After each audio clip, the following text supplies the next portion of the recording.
بہت چھوٹی سی روایت یاد آ گئی، ایک چھوٹا سا عمل یہ آیا. ایک مرتبہ ایک مومن بہت پریشان آیا 11ویں امام کے پاس. کہا مولا میرے گھر میں فاقے، میرے گھر میں غربت، میرے بچوں کے پاس نہ پہننے کے کپڑے ہیں نہ کھانے کی غذا. بہت چھوٹا واقعہ ہے، عمل کیجیے گا، عمل کیجیے گا. میرے پاس کچھ نہیں، لیکن مولا میں آپ سے کچھ مانگنے نہیں آیا ہوں.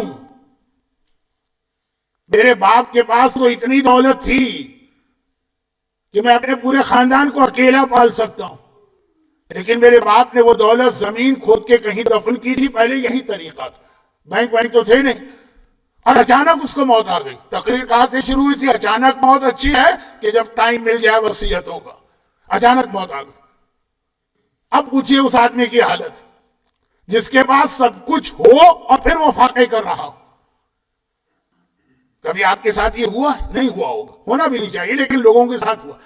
ایک ٹکٹ خریدا تھا لوٹرو کا، اس کے اوپر 1 ملین کا انعام مل گیا، وہ ٹکٹ مل کے نہیں دے رہا. کہاں رکھا؟ پاگل ہو رہا ہے آدمی. گھر کی ایک ایک چیز جو ہے وہ پھاڑ پھاڑ کے دیکھے گا، وہ کہاں رکھ کے میں بھول گیا. وہ پہلے پتا بھی نہیں تھا کہ وہ فرسٹ 1 ملین کا انعام ملے گا. بہت بتائیے. اور پہلے زمانے سے مطلب میرے زمانے میں، میری زمانے میں عورتیں، بینک نہیں ہوتا تھا، وہ کرنسی نوٹ کتابوں میں چھپا کے رکھا، کہیں کچن میں رکھا، کہیں اب بھول گئے کہاں رکھا.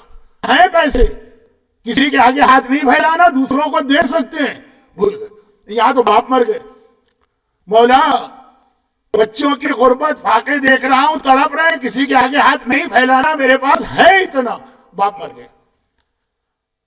امام نے کہا چھوٹا سا عمل سن لے. آج کل بڑے مشکل عمل یوٹیوب پہ نظر آ رہے ہیں. عربی کی ایسی دعائیں کہ بعض اوقات اس دعا بتانے والے سے سوال کرنے کو دل چاہتا ہے کہ ایک دعا کوئی ایسی بتائیے کہ ہم یہ دعا یاد کر سکیں تو پھر اس کے اوپر عمل کریں گے.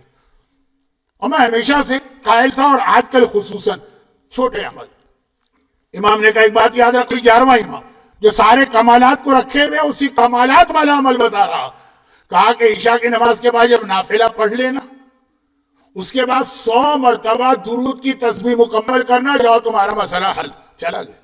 اسی رات کو ویٹ کو تھوڑی کرے گا. اسی رات کو عشاء کے بعد جو 2 رکعت ہم نافلہ بیٹھ کے پڑھتے ہیں ختم کی، 100 درود کی تسبیح ختم کی، سویا خواب میں باپ آ گئے. اور آنے کے بعد کہا بیٹا وہ امانت باغ کے فلاں گوشے میں فلاں جگہ پہ دفن ہے، جا کے لے لو. اسی وقت اٹھ کے بھاگا، چراغ لے کے گیا، زمین کھودی، وہ ساری دولت مل گئی. یہ 11ویں امام کا خاص تحفہ ہے آپ کے لیے. آپ کے بھی بہت سارے مسئلے اور پریشانیاں ہوں گے. اور درود کیا ہے؟ درود وہی تمام 4 معصومین کے کمالات درود میں جمع ہے. تو زبان کے ذکر میں درود میں سارے کمالات ہیں، اور پرسنالٹی کے اعتبار سے 11ویں امام میں سارے کمالات ہیں.